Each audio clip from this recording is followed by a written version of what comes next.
नमस्कार दोस्तों, उम्मीद करता हूँ सबके अच्छे होंगे। आज हम बात करेंगे भारत को बहुत जल्द वीटो पावर मिल सकता है।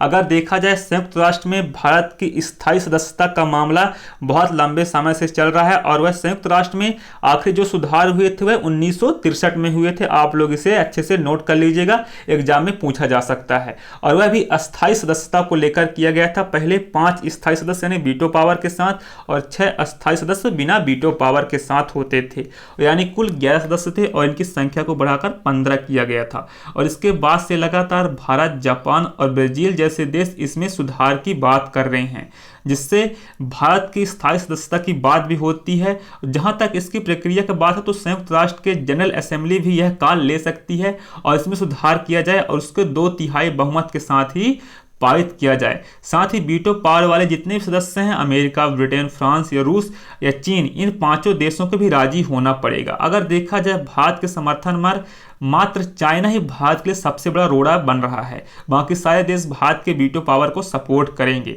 अगर देखा जाए दोस्तों, हमारे देश को संयुक्त राष्ट्र की आम सभा में 2/3 बहुमत लाने में कोई दिक्कत नहीं होगी, आप सब जानते हैं।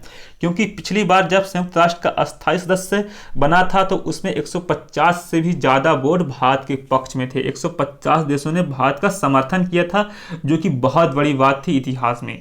अगर देखा जाए, जो G20 में भारत अफ्रीकन यूनियन को शामिल किया हुआ है, भारत के लिए बहुत बड़ी जीत है।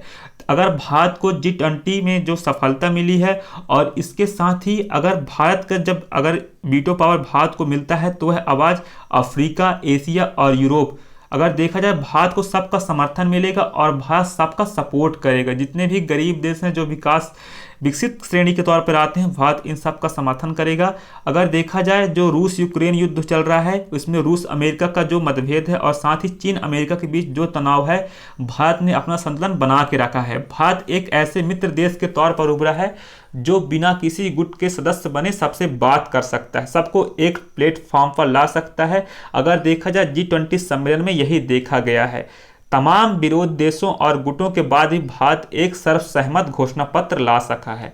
अगर देखा जाए, G20 व G21 बनाना हो या देश के दुनिया के अलग अलग ब्लॉक्स में अपनी जगह और बात रखना, भारत यह काम बखूबी से कर रहा है। दोस्तों, भारत के लिए बहुत बड़ी जीत है। अगर देखा जाए, जो अफ्रीका है वह भारत का सपोर्ट कर रहा है, क्योंकि भारत अफ्रीका के साथ ही उपनिवेशवाद से पीड़ित था।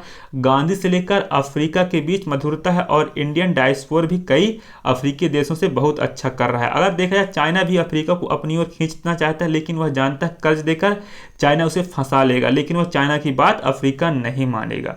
अगर दोस्तों, अगर भारत को वीटो पावर मिलता है तो भारत ग्लोबल साउथ की आवाज़ है। अगर भारत वीटो पावर के साथ संयुक्त राष्ट्र स्थायी सदस्य बनता है तो वह एशिया, अफ्रीका और लैटिन अमेरिका सभी की आवाज़ बनेगा। सारी दुनिया के विकासशील देशों की बात रखेगा भारत। अगर देखा जाए दोस्तों, यह भारत के लिए बहुत बड़ी खुशी की बात होगी कि भारत को वीटो पावर मिल सकता है। अब देखते हैं इसमें कितने देश राजी होते हैं, लेकिन उम्मीद लग रहा है, क्योंकि जैसे G21 जो संपन्न हुआ है, इसमें अफ्रीकन यूनियन का आना भारत के लिए बहुत बड़ी जीत मानी जाती है। भारत अपना सपना बहुत जल्द पूरा कर सकता है। जो पिछले साल जो रूस यूक्रेन युद्ध चल रहा है, अमेरिका और पश्चिमी देश खासे परेशान हैं, उसके किसी भी प्रस्ताव को चीन और रूस का वीटो कर देते हैं। लगभग 1.5 साल से यह डेडलॉक बना हुआ है। चीन और रूस की हरकतों से परेशान पश्चिमी देश भी चाहते हैं कि ब्राजील, भारत और जापान जैसे देशों को संयुक्त राष्ट्र में लाया जाए और उनका बस चले तो कल ही भारत को ले आए। और 4 देशों का समर्थन भी इनको हासिल है, लेकिन चीन उस राह पर रोड़ा है। पश्चिमी देश जानते हैं भारत एक प्रजातांत्रिक देश है और दुनिया के लिए सिरदर्द नहीं है, इसलिए इतना तो तय है कि भारत को संयुक्त राष्ट्र की स्थायी सदस्यता जल्द मिलेगी। और लेकिन कब मिलेगी, बस देखने लायक बात है। अब ये चाइना जो है ना दोस्तों, चाइना बहुत बेकार राष्ट्र बन चुका है। चाइना ही सबसे बड़ा रोड़ा है। अगर चाइना वोट कर दे तो भारत को स्थायी सदस्यता मिल ही सकती है, आप सब जानते हैं। तो दोस्तों, उम्मीद करता हूँ वीडियो पसंद आई होगी। ना भी आई होगी तो आप लोग एक फ्रेंड नाते कर लीजिएगा। यह सिर्फ एजुकेशन वीडियो हो। जितने सारे स्टूडेंट हैं, चाहे आप 2023 से किसी भी एग्जाम की तैयारी कर रहे हो, 2023 सिर्फ आपका है। आप 2023 को फोड़ डालिए। धन्यवाद। Take care. जय हिंद, जय भारत।